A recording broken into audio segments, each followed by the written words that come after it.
근데 여러분, 신앙생활에 3요소가 있습니다. 3가지 요소가 있어요.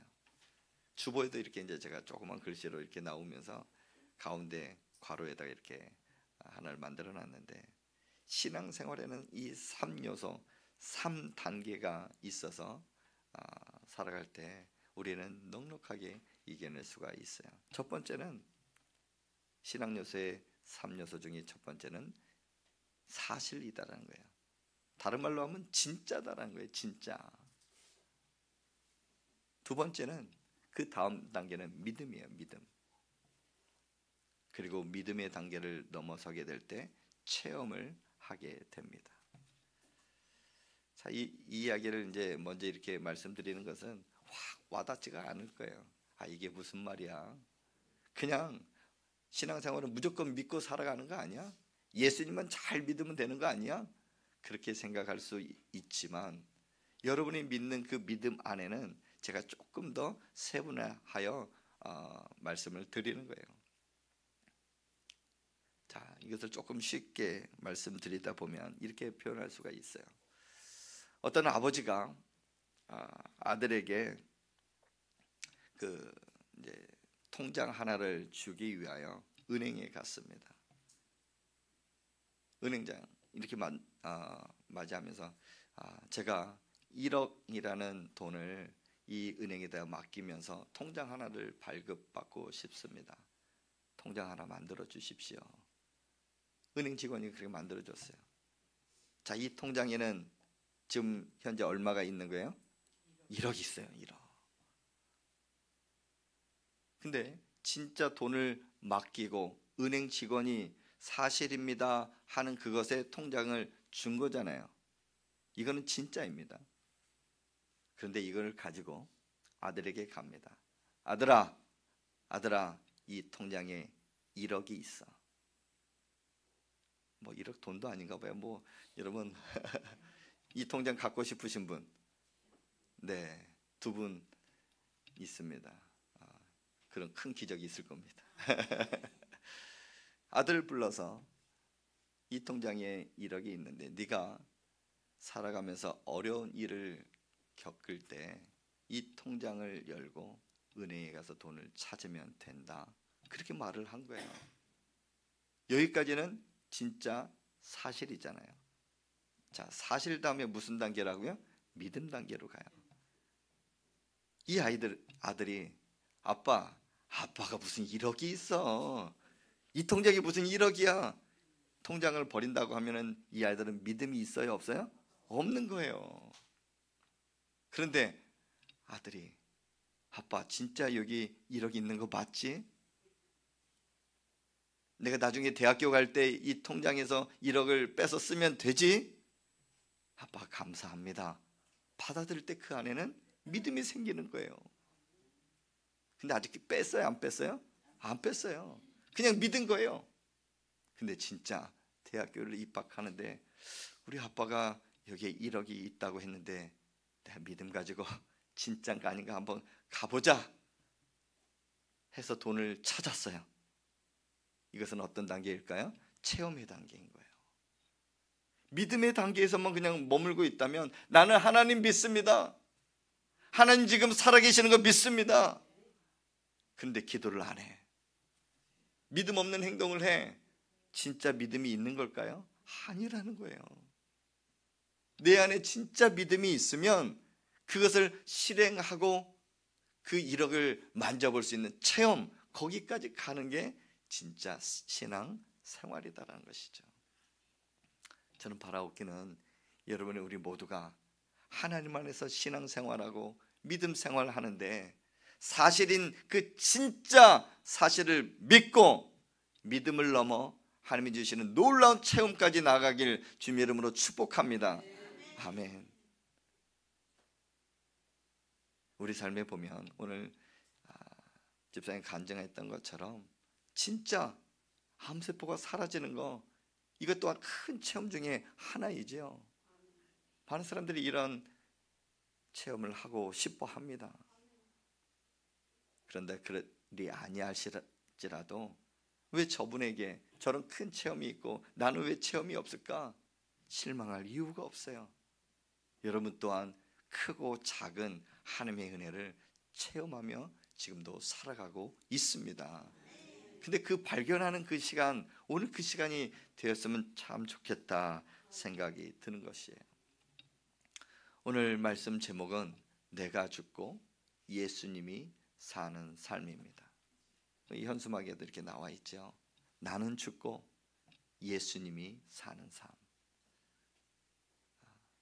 제가 이번 주에 여기에 십자가가 있으면 좋겠다 해서 십자가를 누군가에게 만들어 달라고 그러고 제가 색칠을 하고 이거 하면 이게 또 어떻게 잘 세울 수 있을까 해서 여기다 갖다 놨거든요. 내일부터 이렇게 고난주간 특별 새벽기도 시작되는데 교회 안에 십자가가 있으니까 저도 마음이 뿌듯하면서도 이렇게 감사하고 바라볼 때마다 예수님 생각이 나더라고요. 우리 교단에서는 십자가를 중앙에 이렇게 세우지 못하게 합니다. 왜냐하면 십자가가 너무 중요한데 또 하나의 우상이 될까봐 이렇게 우려 때문에 하나님의 말씀 붙들고 십자가를 생각하고 예수님을 생각합시다. 그렇게 이제 말씀을 선포하고 있어요. 근데 이제 고난주간만큼은 제가 여기다 갖다 놨으니 여러분 매일 새벽마다 오셔서 이 십자가 붙드는 은혜가 있기를 간절히 소망합니다. 오늘 읽은 갈라디아서 2장 20절 말씀은 기독교 신앙의 핵심을 말씀하는 아주 중요한 구절 중에 하나입니다. 거기에서 십자가를 저는 묵상하고 싶습니다. 여러분 기독교의 상징이라고 하면 십자가입니다. 십자가 속에는 기독교의 본질이 들어있어요. 십자가와 나는 어떤 관계인가? 그리고 나는 어떤 사람인가? 그리고 진짜 그리스도인이 되려면 그 방법이 무엇인가? 이 십자가 안에 다 담겨져 있습니다. 여러분 말씀을 지금까지 잘 들었는지 한번 테스트를 해보겠습니다. 신앙생활의 3요소 시작. 다시 시작. 아멘. 진짜 믿음 가지고 체험을 하는 게 신앙생활이에요. 그런데 십자가 속에 들어있는 그 사실의 내용이 세 가지가 있어요. 첫 번째는 모든 사람은 죄인이다라는 것입니다. 죄가 이 안에 다 가득해요. 그런데 자기 힘으로는 이 죄를 해결할 수가 없습니다. 두 번째 사실은 그래서 하나님은 예수님이 오시기 전 구약 시대에는 제사 제도를 주셨어요. 짐승을 잡아서 제단에 올리고 그 짐승의 피를 내고 각을 떠서 하나님 앞에 번제로 드리면서 하나님 앞에 나아갈 수 있도록 그 통로를 마련해 놓으셨죠. 그런데 이 제사에는 한계가 있습니다. 나의 죄가 단번에 씻을 수가 없고 한 가지 죄를 가지고 있다면 동물을 그때그때마다 잡았어야 돼요. 그리고 번제로 하나님 앞에 드렸어야 돼요. 그래서 이 제사는 불완전한 제사였습니다. 형식적인 거였어요. 죄를 깨닫게 하는 것은 할 수 있었지만 죄를 완전히 해결할 수는 없었습니다. 그래서 하나님은 계획하십니다. 모든 세상의 죄를 사해 줘야 되는데 그 방법은 독생자 나의 아들을 이 땅에 보내시는 겁니다. 큰 계획을 가지고 하나님이신 예수님이 이 땅에 오셨어요. 육신의 몸을 가지고 이 땅에 오셔서 모든 사람의 죄를 사하시려고 십자가를 짊어지신 거죠. 그분은 죄가 없으십니다. 아무런 죄가 없으신데 우리의 죄 때문에 십자가를 짊어지신 거죠. 그리고 그 십자가에서 인류의 모든 속죄 제사를 드리며 이 십자가를 믿는 자에게 예수님의 죽으심과 부활하심을 믿는 자에게는 하나님의 자녀가 되는 권세를 우리에게 주셨던 것입니다. 이게 십자가의 사실이고 진짜 십자가의 사건입니다. 여러분, 십자가 그 사건이 언제 일어났는지 아세요? 어느 지역에서 일어난지 아세요? 성경에서 말씀합니다. 이스라엘 지역에, 그리고 로마 네로 황제가 그 통치하던 그때에, 이렇게 때와 장소를 확실하게 성경을 통하여 온 세계의 사람들이 알 수 있도록 하신 그 사건은, 십자가의 사건은 거짓이 아니라 진짜 사실이다라는 것을 우리에게 말씀하는 것입니다. 여러분, 십자가는 역사적인 사실임을 여러분 믿으시길 바랍니다.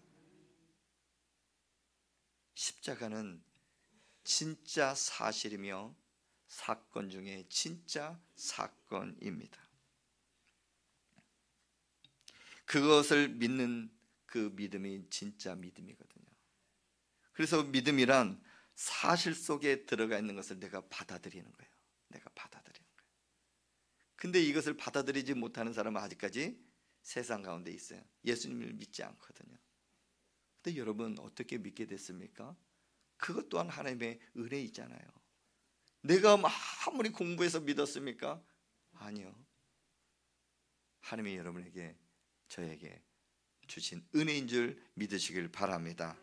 그런데 우리가 십자가의 그 사건을 믿는다고 하면 오늘 말씀 또한 확실히 고백하고 믿음으로, 그리고 체험의 단계까지 나가야 할 것입니다. 우리 갈라디아서 2장 20절, 우리 상반절 말씀만 우리 한번 같이 읽겠습니다. 시작.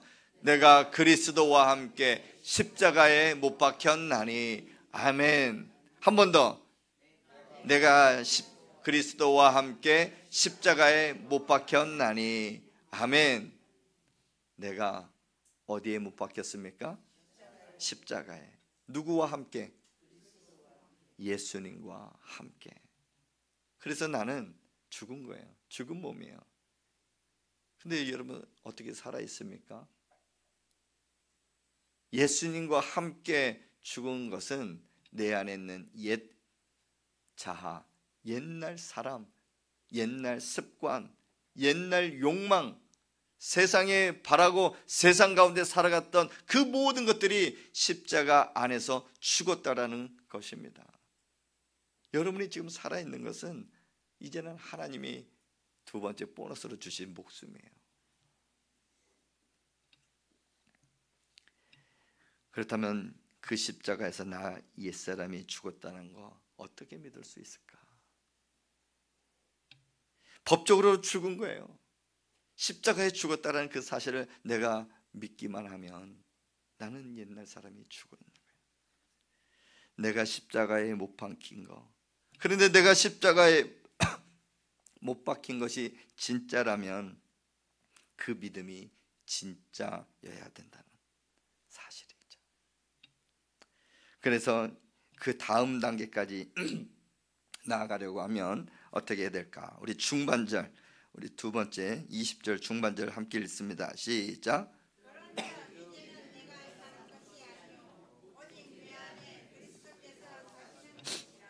아멘. 자, 나는 예수님과 함께 십자가에 못 박혔어요. 나는 이것을 믿고 십자가의 사건을 나는 믿습니다. 하면 이 단계, 이제는 내가 내 안에 누가 살아 있어야 돼요? 예수님이 살아 계셔야 돼요. 그럼 여러분 한번 질문하겠습니다. 여러분 안에 예수님이 살아 계십니까? 어떻게 증명합니까? 진짜 예수님이 살아 계시다고 하면 예수님처럼 살아야 되잖아요. 그런데 여러분 예수님처럼 살고 있습니까? 아니요. 그럼 나한테는 무슨 문제가 있는 거예요? 진짜 내가 예수님과 함께 십자가에 못 박힌 거 아니지. 이거 사실이라고 내가 분명히 믿어 의심치 않았는데, 두 번째 단계에 와서 믿음으로 고백하는 데 대한에 예수님이 사신 게 아니라 누가 살아있어요? 내가 살아있는 거예요. 어디에 문제가 있을까요? 체험의 문제 있을까요? 내가 예수님처럼 살지 못하는 그 체험, 그것 때문에 나의 모습이 문제 있을까요? 아닙니다. 믿음의 문제가 있는 거예요. 믿음에. 그럼 어디로 가야 될까요? 처음 단계로 가야 되는 거예요. 다시 사실에 근거한 십자가의 그 고백이 내가 확실히 믿는 믿음으로 나아갈 때 그 다음 체험 단계까지 나타나는 것이죠. 그럼 다시 한번 사실 단계로 한번 가봅시다. 다시 한번 그 다음 절 한번 읽어봅시다. 시작. 내가 그리스도와 함께 십자가에 못 박혔나니. 아멘. 여러분 이거 확실히 고백하시고 믿으시길 바랍니다. 예수님이 십자가에 못 박혀 돌아가셨다면 나도 그 십자가에 못 박혀 돌아 죽은 거예요. 내가 죽은 거예요. 십자가에서.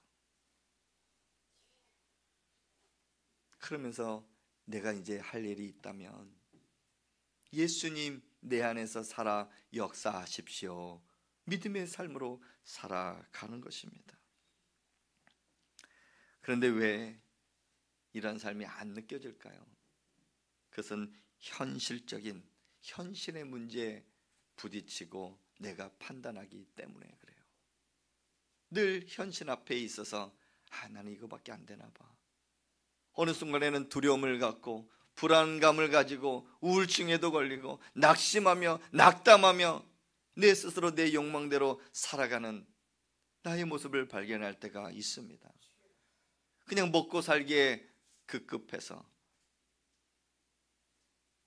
그저 정신없이 이래저래 이렇게 쫓아다니다 세상 가운데서 살아가기 때문에 예수님을 인식하지 못하고 예수님처럼 살아가지 못하는 것이죠. 그럴 때 우리는 어떻게 해야 될까요? 다시금 사실 단계로 가는 거예요. 예수님이 안 계신 것처럼 보이지만 우리 안에는 예수님이 계셔요. 그렇기 때문에 우리는 고백을 합니다. 믿음으로 고백을 하는 거예요. 내가 예수님과 십자가에 못 박혔다. 이러한 고백을 여러분 이번 한 주간 아침 저녁 아침에 일어날 때 밤에 잠들기 전에 한 번씩 고백하시길 바랍니다. 일어날 때 하나님 감사합니다. 오늘 하루 주셔서 감사합니다. 나는 죽고 예수님이 살아있음을 내가 증거하며 믿고 살아갑니다. 그렇게 고백하고 살아갈 때 하나님을 의식하게 돼요. 그래, 이렇게 살아가면 안 되지. 그래도 양심에 조금 걸리니까 말씀을 좀 보게 되지 않을까요? 계속해서 TV 앞에 누워있는데 나는 죽고 예수님이 사는 삶. 예수님이라면 지금 이 시간에 TV를 조금 절제하고 말씀을 보겠지. 나는 죽고 예수님이 살아있는 삶. 그래, 새벽에 한번 일어나 보자. 일주일에 한 번이라도. 이게 내가 죽고 예수님을 위해서 살아가는 삶 아닐까요? 쉽지 않습니다. 왜냐하면 현실적인 문제에 부딪히고 내 옛날처럼 다가왔던 습관 때문에 그럴 수 있어요. 그러나 다시 처음 단계로 가는 거예요. 내가 그리스도와 함께 십자가에 못 박혔나니. 어느 게임 중독에 있는 젊은 목사님이 한 상담가를 찾아왔어요. 그래서 그 상담가도 어른 목사님이셨던 거예요. 그 젊은 목사님이 상담가에게 이런저런 자기의 삶을 이야기합니다. 게임을 끊으려고 몇 번 시도했지만 끊지 못했어요. 그 중독이 계속 이어져서 하나님께서 내게 주신 그 사명 또한 잃어버리고 이제는 도저히 하나님 앞에 하나님 사역을 할 수가 없습니다. 어떻게 해야 할까요? 하면서 상담가를 찾아온 거예요. 근데 그 상담사 그 목사님이 젊은 김 목사야. 다시금 십자가 앞에 서봐. 다시금 십자가 앞에 나의 모든 삶을 가지고 나아가면 하나님 그것을 용서해 주고 힘을 주시고 그 중독까지도 끊어 주실 거야. 그렇게 타이르고 권면하고 목회적인 그 부분에서 이야기를 했지만 도저히 이 젊은 목사의 입에서는 십자가라는 단어를 못 뱉는 거예요. 나는 십자가에서 주님과 함께 죽었습니다. 이 고백이 계속 나오지가 않는 거예요. 그 모습을 보고 있는 그 상담가 목사님이 못 뱉는 게 아니라 안 뱉으려고 하는 그 모습을 보게 된 거예요. 조금 시간을 갖고 차분하게 있다가 속으로는 그런 마음을 가졌대요. 아유, 이 젊은 목사, 내가 내 옛날 혈기만 있었으면 이거 한 대 주워봐고 어떻게 해. 그러면서도 자기 마음들 차분하게 이렇게 가라앉고 다시금 이야기하는 거예요. 김 목사, 당신을 부른 것 하나님이 부르셨고 지금까지 살아온 거 하나님의 은혜였어. 이 중독에 빠져 있는 것은 사탄, 마귀, 당신이 잘못한 게 아니라 그들이 당신을 이끌고 간 거야. 그렇기 때문에 죄의 사실을 끊어낼 때 이 중독 그리고 새로운 삶을 살아갈 수가 있어. 한번 따라해봐. 주님, 저 김 목사는 십자가에서 죽었습니다. 이렇게 한번 따라해보라는 거예요. 그랬더니 조그만하게, 주님, 저 김 목사는 죽었습니다. 조금만 더 크게, 주님, 저 김 목사는 죽었습니다. 조금만 더 크게, 계속해서 반복을 하는 거예요. 주님, 저 아무개는 죽었습니다. 십자가에서 죽었습니다. 수십 번 반복하는데 하나님께서 은혜를 주시는 거예요. 회개의 입술이 터지고 바닥을 굴러가면서 하나님, 제가 잘못했습니다. 회개의 눈물을 흘리며 나갔던 그 이야기를 듣게 되었어요. 목사의 이야기를 하기 때문에 목사로서 참 부끄럽고 참 창피한 그런 일이죠. 목사도 그럴 수 있다 하는 것을 여러분 인정해 주시고, 이 젊은 목사처럼 우리의 삶은 어떻습니까? 비록 중독에 걸려 있는 것처럼 증상이 나타나지 않지만 십자가 앞에서 당당하게 살아갈 수 있는 사람이 몇이나 될 수 있습니까?